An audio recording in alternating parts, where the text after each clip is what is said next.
Chapter 13. Fixing the Nets. "We're at close grips at last," said Holmes as we walked together across the moor. "What a nerve the fellow has! How he pulled himself together in the face of what must have been a paralyzing shock when he found that the wrong man had fallen a victim to his plot. I told you in London, Watson, and I tell you now again, that we have never had a foeman more worthy of our steel. I am sorry that he has seen you, and so was I at first, but there was no getting out of it. What effect do you think it will have upon his plans now that he knows you are here? It may cause him to be more cautious, or it may drive him to desperate measures at once. Like most clever criminals, he may be too confident in his own cleverness, and imagine that he has completely deceived us. Why should we not arrest him at once? My dear Watson, you were born to be a man of action. Your instinct is always to do something energetic. But supposing, for argument's sake, that we had him arrested tonight, what on earth the better off should we be for that? We could prove nothing against him. There's the devilish cunning of it. If he were acting through a human agent, we could get some evidence. But if we were to drag this great dog to the light of day, it would not help us in putting a rope round the neck of its master. Surely we have a case.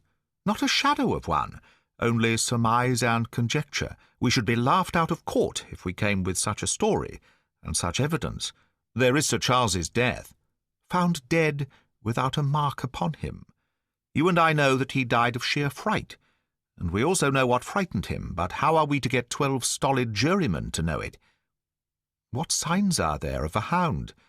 Where are the marks of its fangs? Of course we know that a hound does not bite a dead body, and that Sir Charles was dead before ever the brute overtook him. But we have to prove all this, and we are not in a position to do it. Well then, tonight? We are not much better off tonight. Again, there was no direct connection between the hound and the man's death. We never saw the hound. We heard it, but we could not prove that it was running upon this man's trail. There is a complete absence of motive. No, my dear fellow, we must reconcile ourselves to the fact that we have no case at present, and that it is worth our while to run any risk in order to establish one. And how do you propose to do so? I have great hopes of what Mrs. Laura Lyons may do for us when the position of affairs is made clear to her, and I have my own plan as well.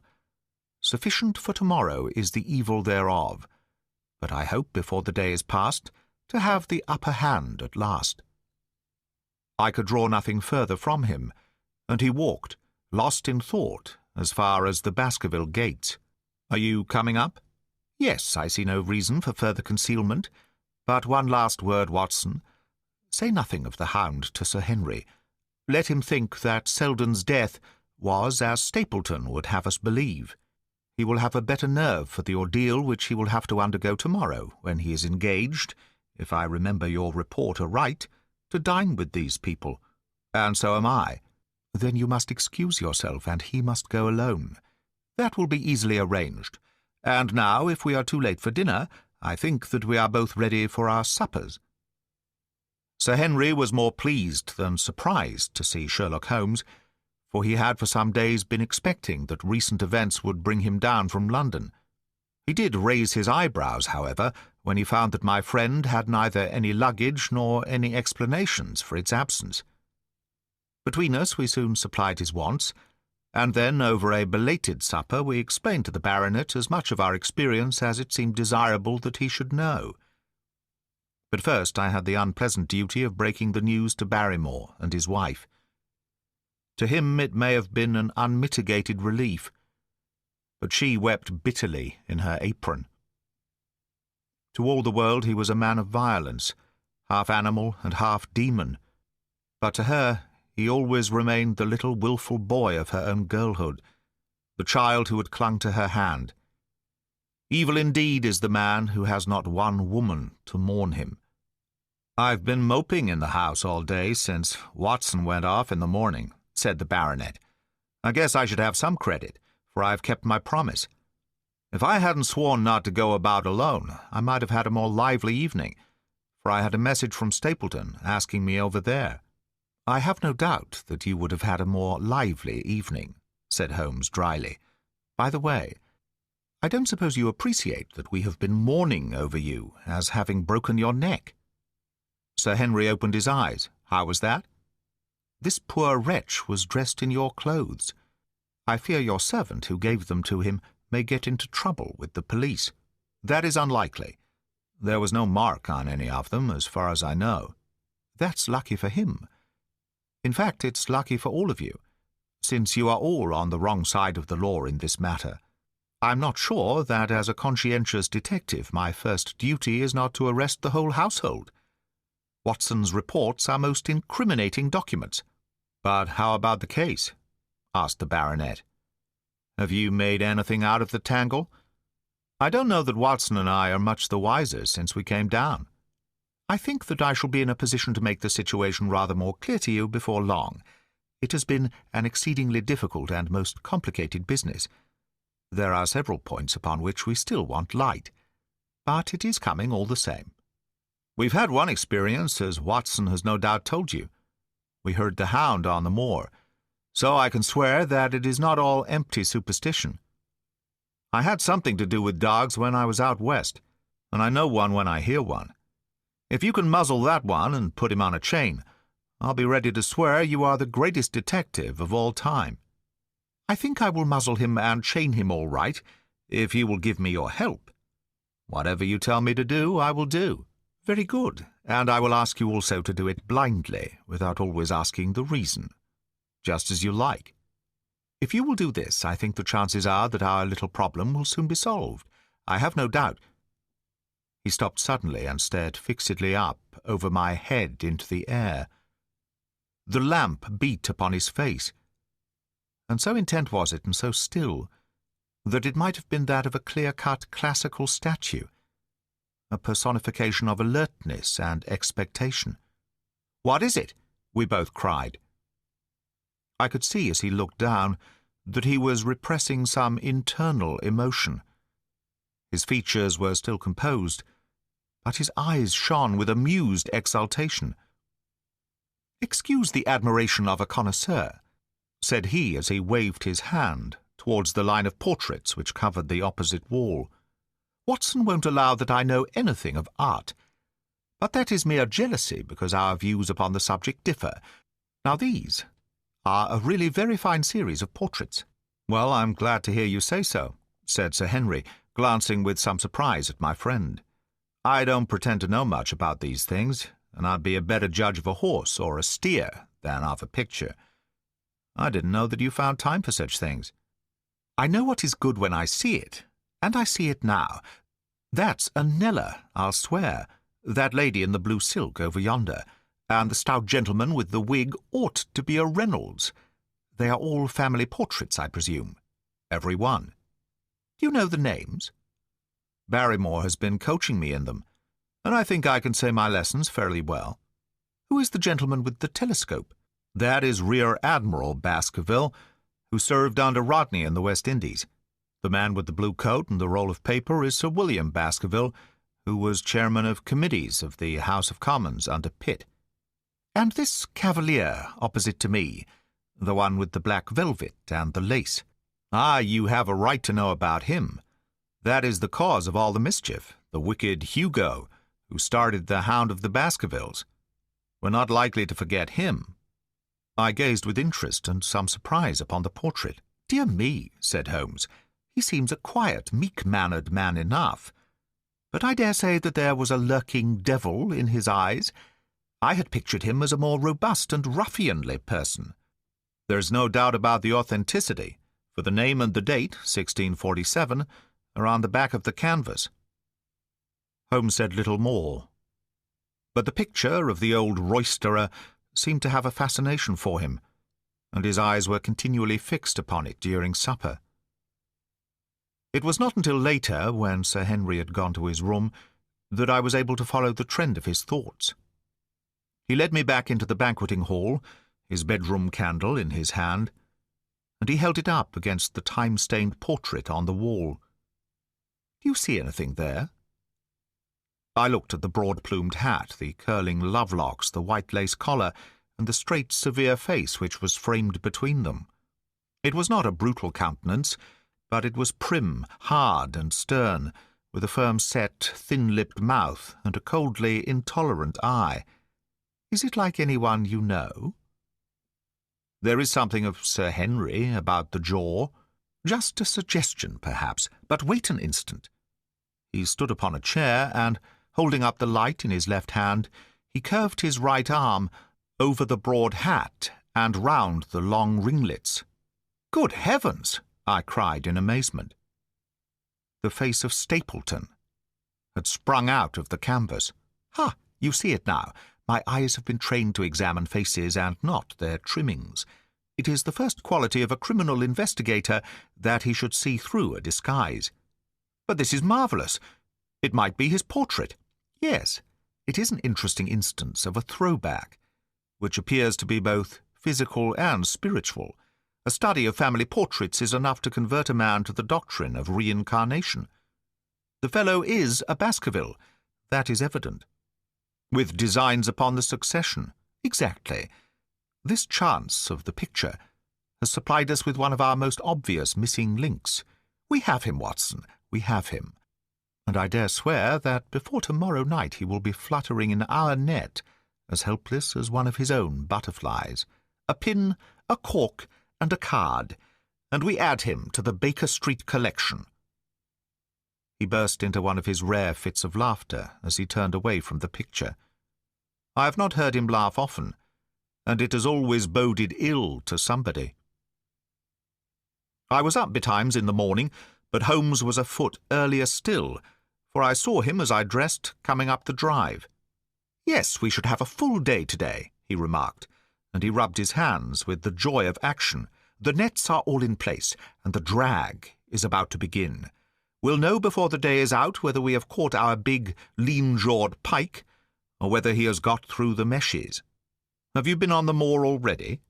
I have sent a report from Grimpen to Princetown as to the death of Selden. I think I can promise that none of you will be troubled in the matter. And I have also communicated with my faithful Cartwright, who would certainly have pined away at the door of my hut, as a dog does at his master's grave, if I had not set his mind at rest about my safety. What is the next move? To see Sir Henry. Ah, here he is. Good morning, Holmes, said the baronet. You look like a general who is planning a battle with his chief of the staff. That is the exact situation. Watson was asking for orders. And so do I. Very good. You are engaged, as I understand, to dine with our friends, the Stapletons, tonight. I hope that you will come also. They are very hospitable people, and I am sure that they would be very glad to see you. I fear that Watson and I must go to London. To London? Yes, I think that we should be more useful there at the present juncture. The baronet's face perceptibly lengthened. I hoped that you were going to see me through this business. The hall and the moor are not very pleasant places when one is alone. My dear fellow, you must trust me implicitly, and do exactly what I tell you. You can tell your friends that we should have been happy to have come with you, but that urgent business required us to be in town. We hope very soon to return to Devonshire. Will you remember to give them that message? If you insist upon it. There is no alternative, I assure you. I saw by the baronet's clouded brow that he was deeply hurt by what he regarded as our desertion. When do you desire to go? He asked coldly. Immediately after breakfast. We will drive into Coombe Tracey, but Watson will leave his things as a pledge that he will come back to you. Watson, you will send a note to Stapleton to tell him that you regret that you cannot come. I have a good mind to go to London with you, said the baronet. Why should I stay here alone? Because it is your post of duty, because you gave me your word that you would do as you were told, and I tell you to stay. All right, then, I'll stay. One more direction. I wish you to drive to Merripit House. Send back your trap, however, and let them know that you intend to walk home. To walk across the moor. Yes. But that is the very thing which you have so often cautioned me not to do. This time you may do it with safety. If I had not every confidence in your nerve and courage, I would not suggest it. But it is essential that you should do it. Then I will do it. And as you value your life, do not go across the moor in any direction, save along the straight path which leads from Merrypit House to the Grimpen Road, and is your natural way home. I will do just what you say. Very good. I should be glad to get away as soon after breakfast as possible, so as to reach London in the afternoon. I was very much astounded by this programme, though I remembered that Holmes had said to Stapleton on the night before that his visit would terminate next day. It had not crossed my mind, however, that he would wish me to go with him. Nor could I understand how we could both be absent at a moment which he himself declared to be critical. There was nothing for it, however, but implicit obedience. So we bade good-bye to our rueful friend, and a couple of hours afterwards we were at the station of Coombe Tracey, and had dispatched the trap upon its return journey. A small boy was waiting upon the platform. "Any orders, sir?" "You will take this train to town, Cartwright. The moment you arrive, you will send a wire to Sir Henry Baskerville in my name to say that if he finds the pocket-book which I have dropped, he is to send it by registered post to Baker Street." "Yes, sir." "And ask at the station if there is a message for me." The boy returned with a telegram, which Holmes handed to me. It ran, "Wire received, coming down with unsigned warrant. Arrive 5:40, Lestrade." That is in answer to mine of this morning. He is the best of the professionals, I think, and we may need his assistance. Now, Watson, I think that we cannot employ our time better than by calling upon your acquaintance, Mrs. Laura Lyons. His plan of campaign was beginning to be evident. He would use the baronet in order to convince the Stapletons that we were really gone, while we should actually return at the instant when we were likely to be needed. That telegram from London, if mentioned by Sir Henry to the Stapletons, must remove the last suspicions from their minds. Already I seemed to see our nets drawing closer around that lean-jawed pike. Mrs. Laura Lyons was in her office, and Sherlock Holmes opened his interview with a frankness and directness which considerably amazed her. "I am investigating the circumstances which attended the death of the late Sir Charles Baskerville," said he. "My friend here, Dr. Watson, has informed me of what you have communicated, and also of what you have withheld in connection with that matter." "What have I withheld?" she asked defiantly. "You have confessed that you asked Sir Charles to be at the gate at 10 o'clock. We know that that was the place and hour of his death. You have withheld what the connection is between these events. There is no connection. In that case, the coincidence must indeed be an extraordinary one. But I think that we shall succeed in establishing a connection after all. I wish to be perfectly frank with you, Mrs. Lyons. We regard this case as one of murder, and the evidence may implicate not only your friend Mr. Stapleton, but his wife as well." The lady sprang from her chair. "His wife!" she cried. "The fact is no longer a secret. The person who has passed for his sister is really his wife." Mrs. Lyons had resumed her seat. Her hands were grasping the arms of her chair, and I saw that the pink nails had turned white with the pressure of her grip.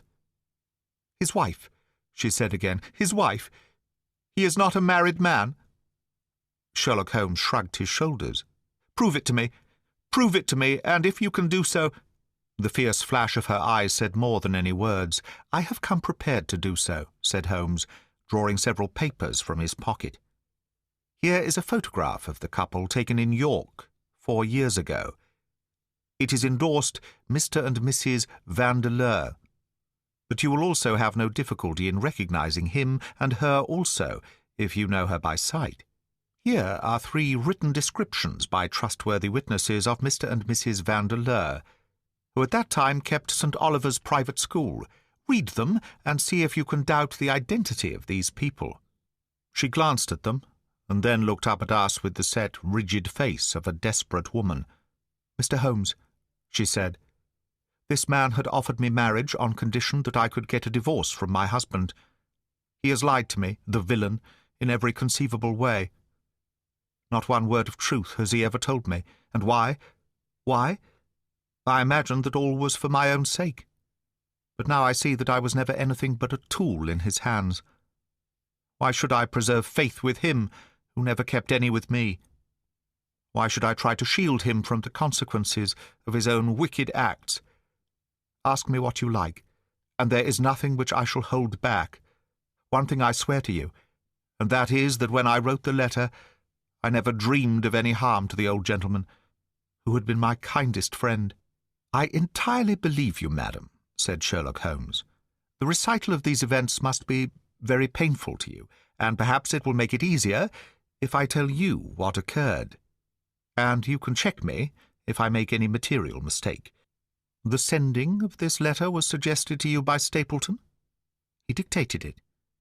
I presume that the reason he gave was that you would receive help from Sir Charles for legal expenses connected with your divorce?" "Exactly. And then, after you had sent the letter, he dissuaded you from keeping the appointment. He told me that it would hurt his self-respect, that any other man should find the money for such an object, and that though he was a poor man himself, he would devote his last penny to removing the obstacles which divided us. He appears to be a very consistent character. And then you heard nothing until you read the reports of the death in the paper?" "No." "And he made you swear to say nothing about your appointment with Sir Charles?" "He did. He said that the death was a very mysterious one, and that I should certainly be suspected if the facts came out. He frightened me into remaining silent." "Quite so. But you had your suspicions?" She hesitated and looked down. "I knew him," she said. "But if he had kept faith with me, I should always have done so with him. I think that on the whole you have had a fortunate escape," said Sherlock Holmes. "You have had him in your power, and he knew it. And yet you are alive. You have been walking for some months very near to the edge of a precipice. We must wish you good morning now, Mrs. Lyons, and it is probable that you will very shortly hear from us again. Our case becomes rounded off, and difficulty after difficulty thins away in front of us," said Holmes, as we stood waiting for the arrival of the express from town. "I shall soon be in the position of being able to put into a single connected narrative one of the most singular and sensational crimes of modern times. Students of criminology will remember the analogous incidents in Godno, in Little Russia, in the year 66. And, of course, there are the Anderson murders in North Carolina. But this case possesses some features which are entirely its own. Even now we have no clear case against this very wily man, but I shall be very much surprised if it is not clear enough before we go to bed this night." The London express came roaring into the station, and a small, wiry bulldog of a man had sprung from a first-class carriage. We all three shook hands, and I saw at once, from the reverential way in which Lestrade gazed at my companion, that he had learned a good deal since the days when they had first worked together. I could well remember the scorn which the theories of the reasoner used then to excite in the practical man. "Anything good?" he asked. "The biggest thing for years," said Holmes. "We have 2 hours before we need to think of starting. I think we might employ it in getting some dinner, and then, Lestrade, we will take the London fog out of your throat by giving you a breath of the pure night air of Dartmoor. Never been there? Ah, well, I don't suppose you will forget your first visit."